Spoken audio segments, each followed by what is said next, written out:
Hello, everybody. I'm Jesse Waters, along with Juan Williams, Greg Gutfeld, Dana Perino, and Martha MacCallum. It's 5 o'clock in New York City, and this is The Five.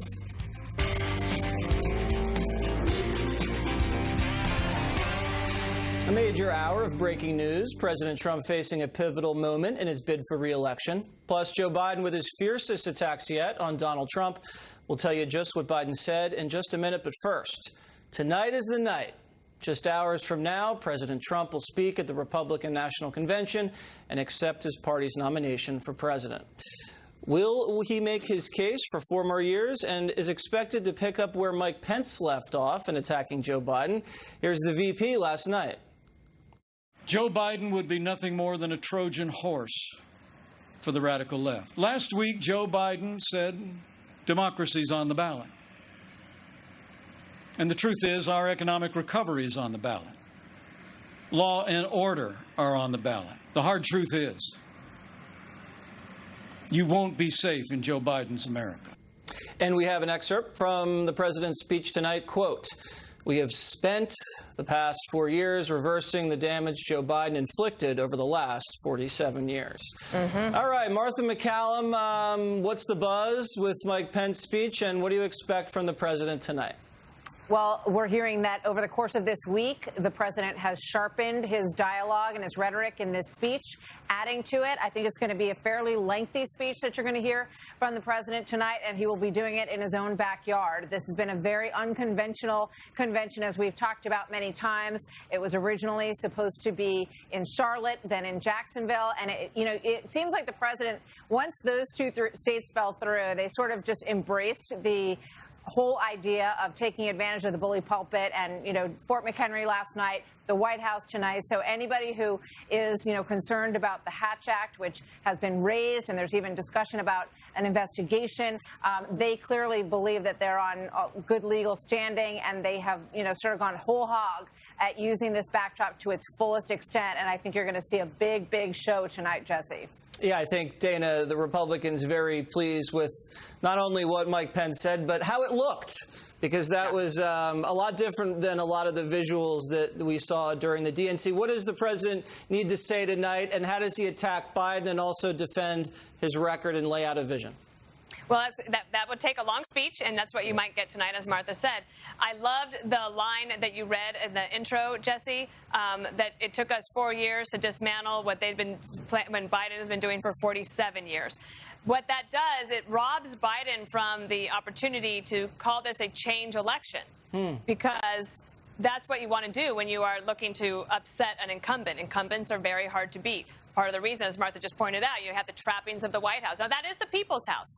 And I do understand why some people would be niggled about it. However, by the time they have an investigation, this election is going to be over. So it doesn't matter. The president wouldn't be here if it weren't for the pandemic. Joe Biden wouldn't be in Wilmington for his convention if it weren't for the pandemic. So I think we have to set that aside. I also feel like what they did tonight is to put some more meat on the bones of that second act. Karl Rove has been talking about this for the past 2 weeks, actually for several months, saying that when you want to run for re-election, you have to lay out a clear vision for what you want to accomplish in the second term. It is not good enough to talk about all of the things that you've done. Those are important, but you have to say, and if you give me another 4 years, here's what I plan to do for you. And so I think you'll probably see that tonight. I had this idea that he should have done some sort of surprise, on The Bachelor or something, and had this all set up here at the White House, but actually done the speech from Lordstown, Ohio, where he could have said, I know I was going to be in Washington tonight, but I changed my mind. I wanted to come here because when I was here in 2016, I told you I would bring jobs back, and I did. And if you give me another 4 years, I will do it again, because I don't care about Washington, D.C., I care about you. But I think it's too late for that. Yeah, probably. Well, Greg, Dana said it's going to be a long speech. That means past 11. Are you going to be okay?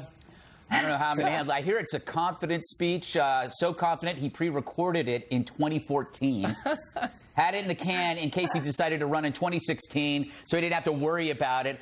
I think he does have to address the millions who are legitimately worried right now in America that our American idea is no longer guaranteed once you dissolve the thin blue line of law and order. So he needs to reassure us that he can kind of like lead us out of this confluence of misery.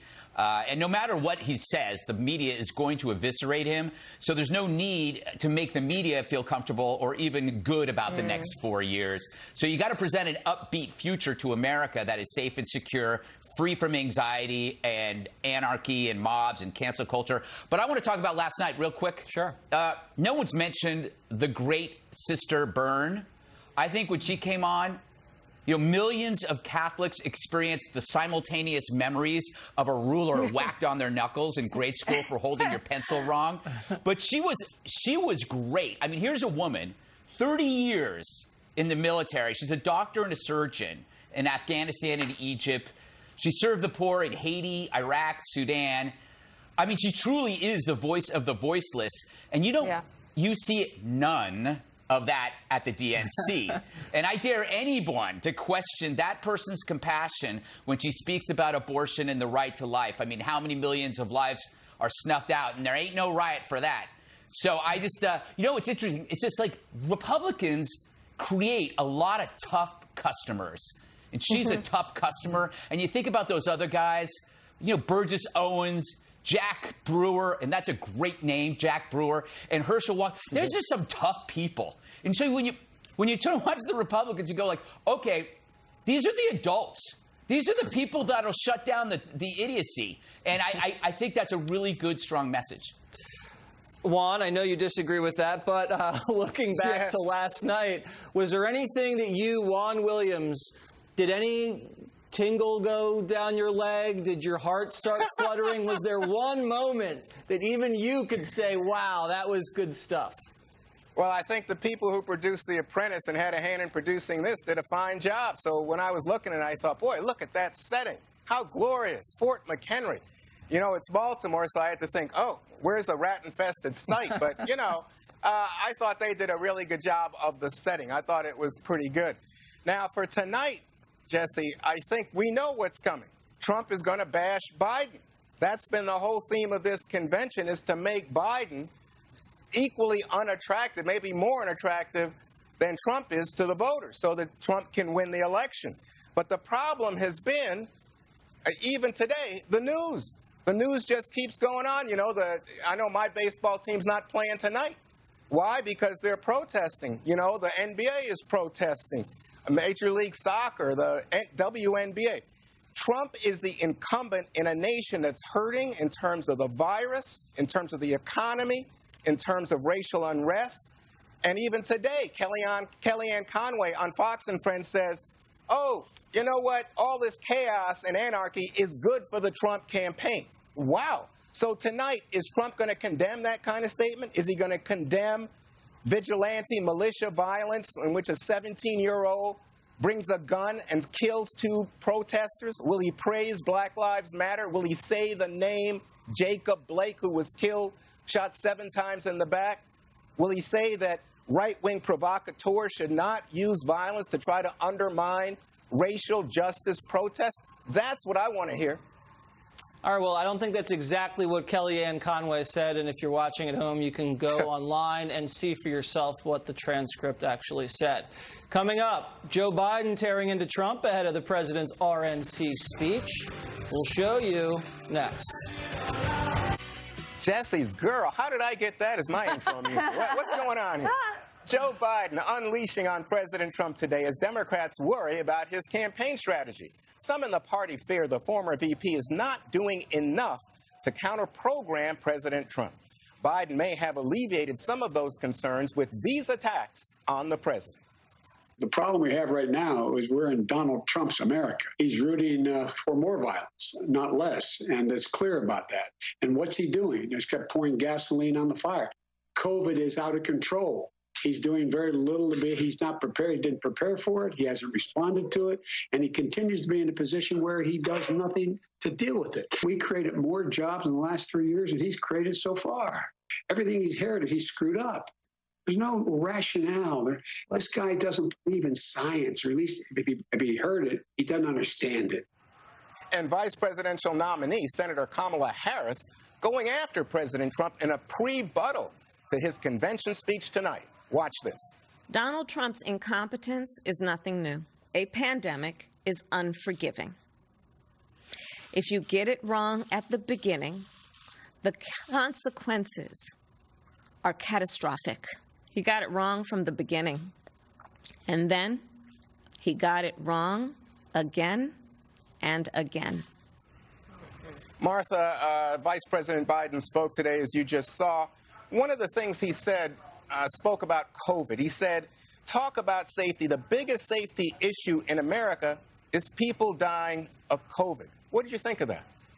Well, you know, I think when you look at the way that Joe Biden has approached this, obviously he is very careful in all of his approaches, but he has not really acknowledged the changing dynamic of this as we move forward. And the things that he talks about doing, you know, rolling out a plan and all of that, having a testing, you know, ramping up testing, ramping up the movement towards treatments, those things are already in the works. So it kind of feels in some ways when he speaks about this topic as though it could be something that he, you know, could have spoken about the same way a month or two ago, because it's a dynamic, changing situation. The one thing that I think you're going to continue to hear is the phrase, which we heard from Kamala Harris today, it didn't have to be this bad.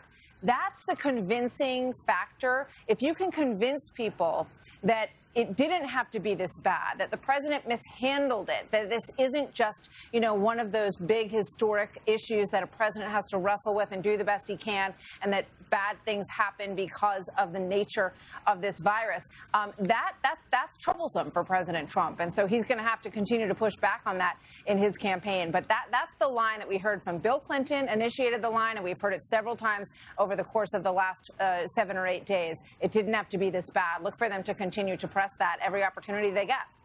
Greg, as you saw, Senator Harris also spoke today in what people are calling a pre-buttal. I love that word. I find it kind of curious. Anyway, she said, and here, Greg, I'm paraphrasing, Trump caved to China when they refused to share information.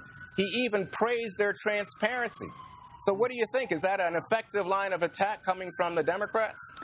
Not really. When the canary in the coal mine was Donald Trump when it came to China. In fact, I think we all were making fun of Trump when he kept saying China, China. Everybody was mocking him, and it turns out he was right. And I agree with you, pre-buttal is a strange word. It sounds like something you have removed. Well, I'd want mine back. So, Jesse, I wanted to read a quote to you. The quote reads this way: "The more chaos and anarchy and vandalism and violence reigns, the better it is for the very clear choice on who's best on public safety, law, and order." That's Kellyanne Conway. And I think that's pretty clear. So do you agree? I didn't think she was saying that this helps us. I think she says that was presenting a choice because Joe Biden isn't acknowledging it. But the Biden strategy is this. He's going to ride COVID and race to victory. The race thing has backfired, so now all he has is COVID. So he's hoping for a second wave. To tie your political fortunes to a second wave of coronavirus where more people die, it doesn't really taste very good when you say that, and it's also something you can't control. Coronavirus cases have been cut in half. Coronavirus deaths have been cut in more than half recently. Hospitals have plenty of PPE and they have space. And next month we're having schools open, football happening, and businesses opening. And Joe Biden's campaigning like we're in April and it's a lockdown. Right now, the latest poll 2 weeks ago, Pew said the top issue in the election is the economy. COVID was ranked 4th, tied with crime. I would bet now crime's above COVID, and Donald Trump's trusted to handle the economy by 10 points over Joe Biden. There was a study by Franklin Templeton with Gallup, and they tried to figure out who was the most misinformed about COVID risk in America. They found out that people who get most of their information from Twitter, social media, and Democrats are the two groups that are most misinformed about who's at risk for coronavirus. So Joe Biden's almost trapped in the distorted reality of his own base that the media has created for him. All right, so Dana, the former vice president, said today he wants to go to Kenosha, but said he doesn't want a political circus. He wants to go there to help healing. You know, he said ideally he would facilitate a dialogue, black, white, police, protesters. So I thought I'd ask you, is this a good idea, and how would you structure it so that it is helpful and not simply a political show? I mean, he's got all these resources at his disposal. They've raised a ton of money. I don't think it would be that hard to do it. I think I could pretty much figure it out. I could, not that I'm going to, but like you could set up a private meeting. You invite the family then. You see it. You can keep it safe. You can make sure that people get a COVID test. Like, we're all doing that. Like, everybody's doing that. And I feel like they have to fight fire with fire. He says they don't want to create a circus. Well, you got to fight circus with circus. You can't just, like, sit in Delaware. And it's just not good enough. They have ceded almost the entire week to Donald Trump, and I think that he will see a big bounce out of it because of it next week. All right, up next, Nancy Pelosi, the Speaker, says Joe Biden should skip the debates with President Trump. We're going to tell you what Biden just said in... Nancy Pelosi thinks Joe Biden shouldn't debate President Trump. Don't tell anybody I told you this, especially don't tell Joe Biden. I don't think that there should be any debates. I wouldn't legitimize a conversation with him, nor a debate in terms of the presidency of the United States. If Joe Biden asked you what I thought about it, I don't think that he should dignify that conversation with Donald Trump. She knows she was on TV, right? And here's Joe Biden's reaction. As long as the commission continues down the straight and narrow as they have, I'm going to debate him. Now, I know for certain that they're I'm going to be a fact checker on the floor while I'm debating him. I think everybody knows this man has a somewhat pathological tendency not to tell the truth. So, Dana, wouldn't you want to debate a liar? Because if you debate a liar, you can win with the truth. It seems like it's better to debate a liar because all you have to do is come with facts. I've learned that. There you go. Okay. Hey, I did think about you, Greg, because a few months ago when we did a segment and you said they're going to figure out a way not to debate, I was like, no, they're definitely going to debate. And then I made a bet with Tucker that they're going to debate. And so, like, I could be on the losing side of all of this because as soon as she said, don't tell anybody I told you this, but then you knew she's too smart to just say something like that and not know that it's going to have a lot of consequences. And I'm kind of surprised that Joe Biden didn't more forcefully shut it down. Because there's this aura that they think that there's basically going to be some big problem that he's not going to be able to debate, and they want to not have to make him not do it. He shuts it down, but I don't think it was as forcefully as he could have. No. I still think there will be debates. There should be debates. But now I'm skeptical when she did that because she doesn't do that lightly. Exactly. You know, Jesse, if this were high school, I think you would be the person that would start making the chicken clucking sound. Wow, you nailed me, man. I was such an instigator in high school. Wow. I guess I still am if you think about it, but now I get paid to do it. I mean, isn't Biden taking performance-enhancing drugs? Didn't the president accuse him of taking drugs during the debate against Bernie Sanders, which I don't know if you guys remember it, Juan. I told you after that debate how I thought Joe Biden was so sharp and so crisp. Maybe the president's onto something. Who knows? He'll have to submit to a drug test. But, Greg, why are we talking about this conspiracy theory? This is a right-wing talking point.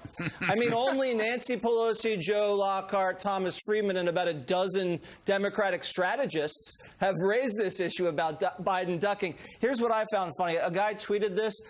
I was going to give him credit, but I forgot to write his name down. But this is it, the strategy from Biden.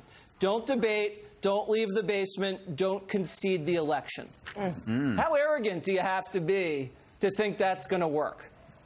Pretty arrogant, but I'm pretty sure that was a question you didn't want me to answer, but I answered it anyway. Thank you. Martha, is this a trial balloon or a trial Hindenburg? I think you should say to Nancy Pelosi, like, stop trying to help me, because it puts him in a bad situation when she says that.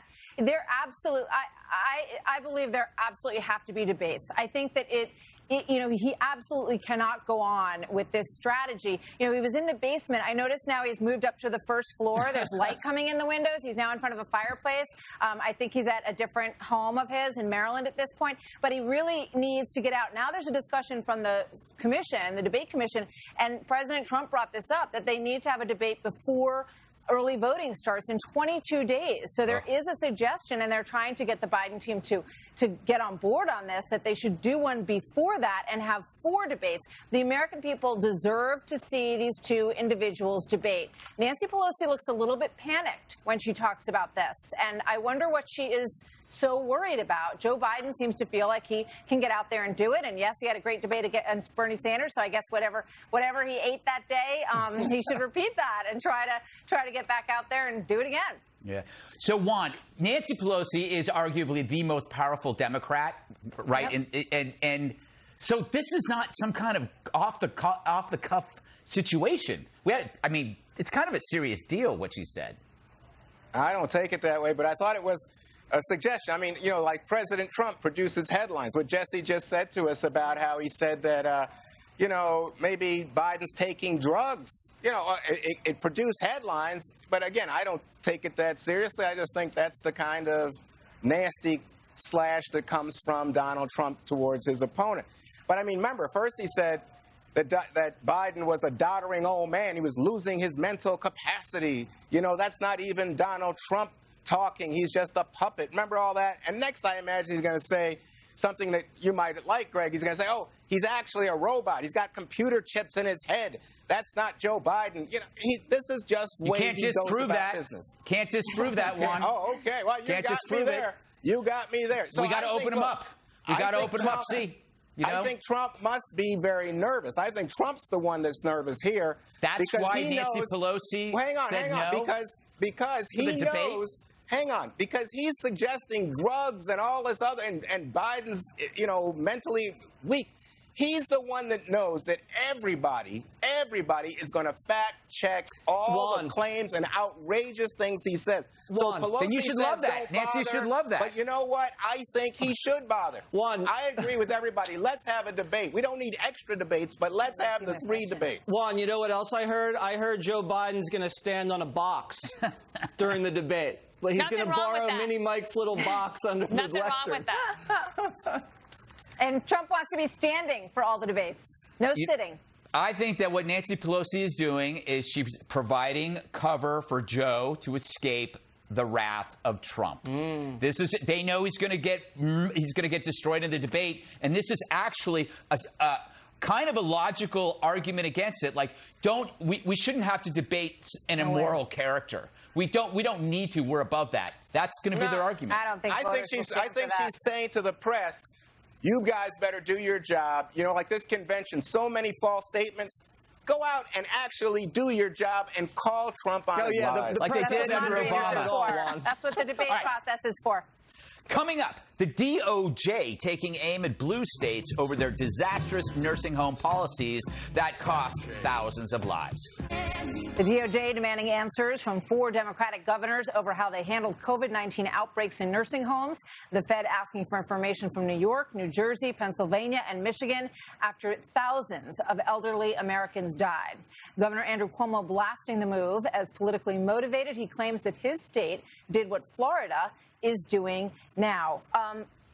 Juan, when you take a look at this situation, you've seen so much blame, finger pointing, going back and forth between President Trump and the governors and whose responsibility is what.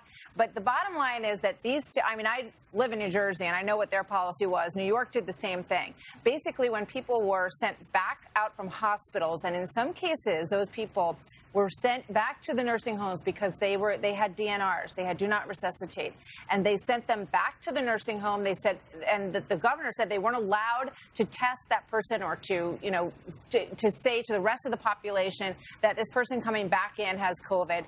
And this is believed to have led to an enormous number of deaths in these nursing homes. And now Bill Barr wants to take a look at their numbers, because a lot of people think that the numbers have been played with a little bit. So what is wrong with doing investigations into these 4 states to see what happened, to see what their policies were? I don't know how you could get more political than this, Martha. I mean, this is Bill Barr, it seems to me, turning the Justice Department into a campaign tool for the Trump campaign. At this point, that's what it is. The fact is they all need to cover, and that's what Barr's doing, for the fact that Trump had so many failures in terms of dealing with COVID. What I'm talking about is pressuring CDC just last week. to end COVID testing that was previously required for all people that had been exposed to the virus. Now, nope, not under the Trump administration. Trump underplayed the virus initially. He failed to close down quickly. He rushed reopening. He promoted faceless cures. Why shouldn't these governors be held responsible if they didn't do anything wrong? No, that's what this data will show. But these policies in New York and New Jersey in particular, and I know they're looking at Michigan and Pennsylvania as well. I mean, I know you've heard Janice Dean talk about what happened to her in-laws, and I've spoken to medical professionals in these nursing homes who say, you know what, all these people did not have to die. These are democratic cities, right, or states, I should say. What difference does it make? Well, gee, we're having a huge campaign, and COVID is a big issue for voters so those and a families major don't failure deserve point answers? for Trump. So I think Americans, look, I don't care what Bill Barr does. He can play politics, but Americans know what happened, and they know that the great leader said, when all these Americans are dying, it is what it is. Jesse, I want to play this from Andrew Cuomo on May 17th, 2020, and get your reaction. Say to families who've suffered losses inside nursing homes, and they're looking for accountability, and they'd like to see justice.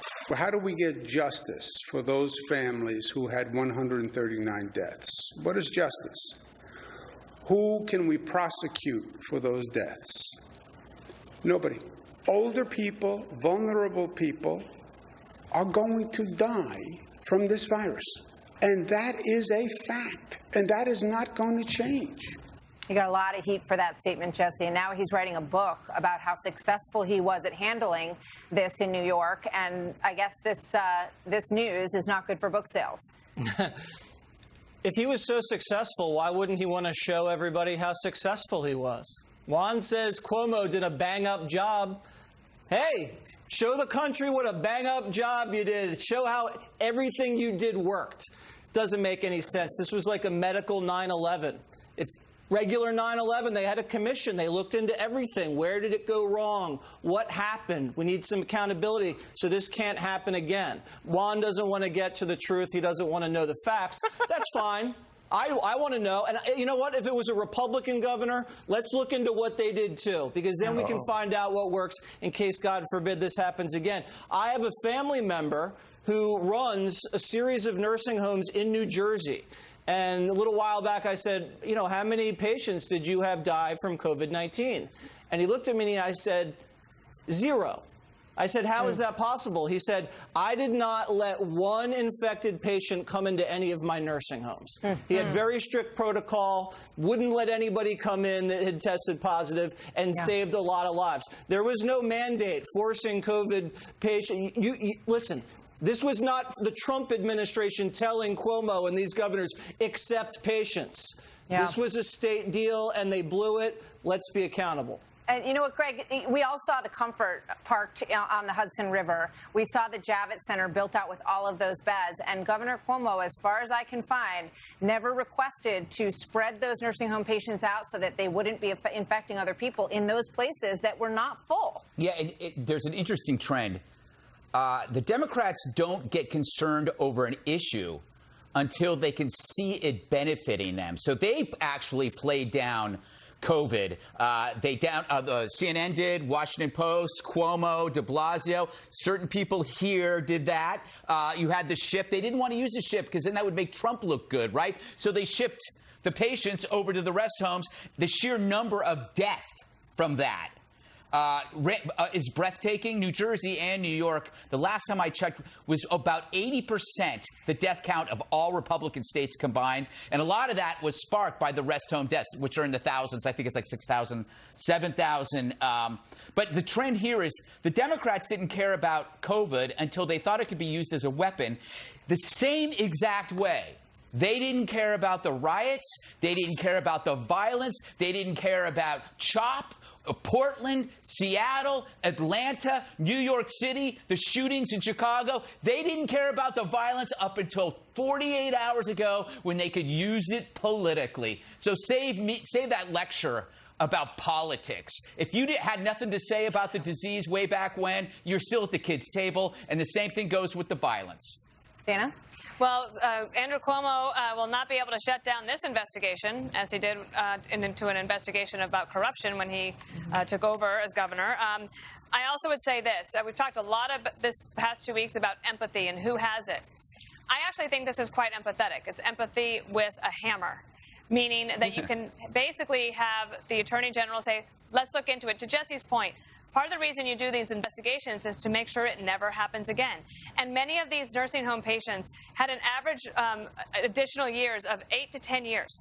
Imagine all of these family members who could have had 8 to 10 more years getting to know their grandchildren or their great-grandchildren, being able to be there. It's like some people can't take care of their parents or their grandparents in their own homes, and they have to be in nursing homes.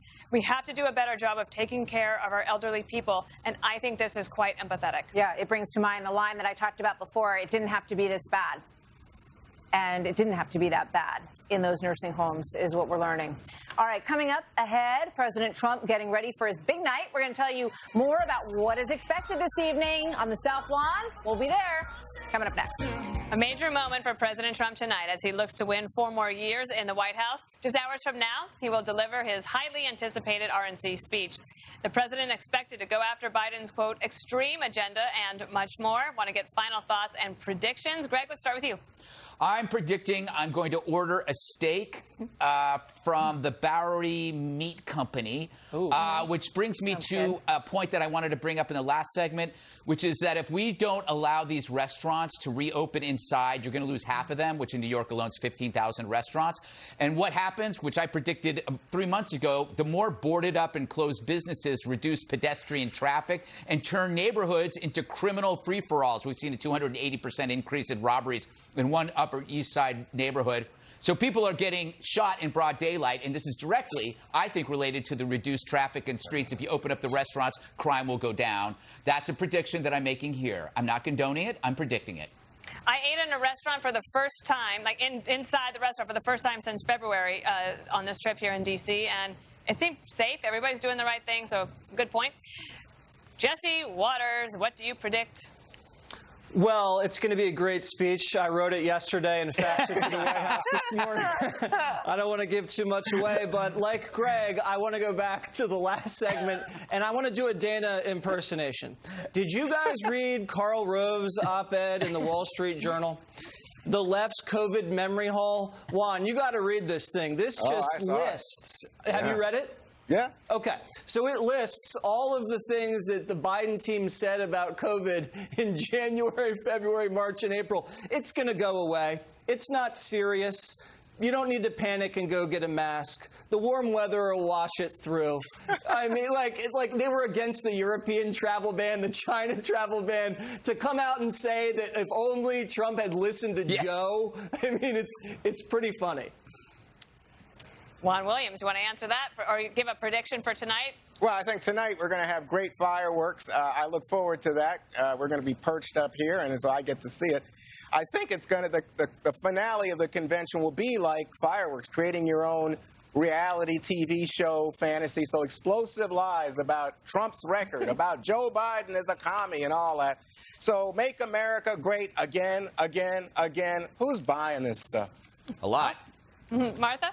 I'm going to be watching the president, of course, but also Alice Johnson tonight. There's been a very direct appeal to talk to black voters in the United States, and I think to try to move the needle with them to say that you know these life stories that we've seen presented, Clarence Henderson and others, are compelling stories, and they want to offer a choice to all voters in the United States. And I think that it's starting to register with the Democratic ticket, because we heard very strong language today from Kamala Harris, who said the life of a black person in America has never been treated as fully human, is what she had to say. And I think everybody recognizes that there are some very big issues that need to be rectified in the country. But that's a very strong statement. And I think these stories are getting a lot of attention. And I think that they're going to be one to watch. Watch Alice Johnson tonight.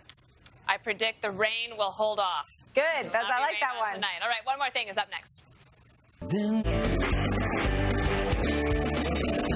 Time now for one more thing. Jesse's Shark News. Yay. Wow. Dressed like Gutfeld right there. All right, take a look at this video from the Coast Guard out in the Pacific. That's an 8-foot shark getting way too close to the crew of the cutter Kimball. who were just, enjoying a little open swim time. So what did the Coast Guard do? Yeah, they opened fire, taking more than a dozen shots at the shark, just trying to scare it away. I mean, wow, see how close those people were? And they were successful, though. And everybody, including the shark, was able to swim away to safety. Dana. And they're unicorn wrapped. Martha notices the important details on this. She's got a good eye. All right. So one Chick-fil-A seems to be perfecting the art of delivering the orders that their customers have. In North Carolina, customers brought their golden retriever, Ellie, with them to pick up their food, and then that's what she does. And she's learned how to do this. Ellie's owner is named Nick, and he said that this is how they've been able to practice social distancing. They make their order, and then Ellie goes and picks it up. See, look how happy she is. I assume that she gets a generous tip when she delivers. Good dog. That's all I got. That's pretty good. Greg. All right, if you go to foxnewspodcast.com, I have a great interview with Jason Kraft. He's the CEO of Electric Bike Technologies. We spend a half an hour talking about the wheel. It's pretty fun. We talk about exercise, diet, but most important, about how the electric bike could change your life. Speaking of travel, let's do this. Animals are great. Animals are great. Animals are great. Everyone wants to get back to school, provided it's safe. Of course, disclaimer covered. Even the school bus driver, Otto Furbag, has been practicing at home in his portable school bus. Never understood why they're called guinea pigs. That is not a pig. There is no bacon on that creature. And if it is, it's probably very, very disgusting. So don't eat a guinea pig. That's the wisdom of today. Ew. Juan Williams. Well, talk about turning lemons into lemonade. Those words came to life for a couple in Ohio when they were forced to change their wedding plans due to the virus. That's Melanie and Tyler Tapania. They could not have a wedding reception dinner for 150 given concerns over the pandemic, so they took the food and donated it to Laura's Home, a Cleveland shelter for women and children. The newlyweds did make one request, though. They asked to serve the food and meet the women and children. So, in wedding gown and wedding tuxedo, the lovebirds served the food, creating a one-of-a-kind wedding day memory. Congratulations to Melanie and Tyler. Nice. I don't want to say anything rude, but I'm not going to say it. Yeah. Let me hold your hand. I'm not going to say it. Okay. Martha. Not about you, Juan. Not about you. I want to revisit a really nice moment last night for Soldier Strong. After the vice president's speech, they went down. The vice president went down and shook hands with these veterans who, thanks to the technology of exoskeleton, were able to get up out of their wheelchairs and look eye to eye at the commander-in-chief. And it was a very special moment. It's a great organization I've been involved with for many years. Dana has helped them out over the years as well. Janice Dean, Harris Faulkner. So hats off to Soldier Strong and to these veterans. We thank them for their service. I'll just say what I was going to say.